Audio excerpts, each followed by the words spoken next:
now it's time for the final chapter of Because of Winn, Dixie, chapter 26. Outside, the rain had stopped and the clouds had gone away, and the sky was so clear it seemed like I could see every star ever made. I walked all the way back to the back of Gloria Dump's yard. I walked back there and looked at her mistake tree. The bottles were quiet. There wasn't a breeze, so they were just hanging there. I looked at the tree, and then I looked up at the sky. "Mama," I said, just like she was standing right beside me, "I know 10 things about you, and that's not enough. That's not near enough. But Daddy is going to tell me more. I know he will, now that he knows you're not coming back. He misses you and I miss you, but my heart doesn't feel empty anymore. It's full all the way up. I still think about you, I promise, but probably not as much as I did this summer." That's what I said that night underneath Gloria Dump's mistake tree, and after I was done saying it, I stood and stared up at the sky, looking at constellations and planets. And then I remembered my own tree, the one Gloria had helped me plant. I hadn't looked at it for a long time. I went crawling around on my hands and knees searching for it. When I found it, I was surprised at how much it had grown.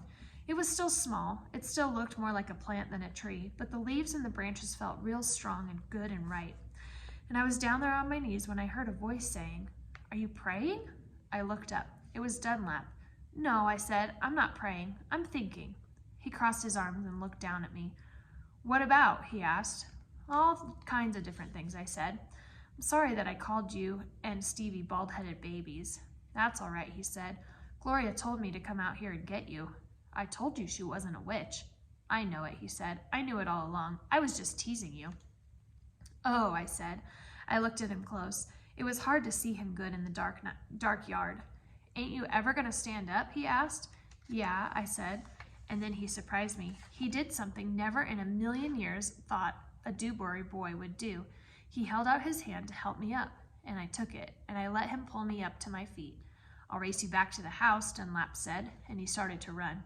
"Okay," I shouted, "but I'm warning you, I'm fast." We ran, and I beat him.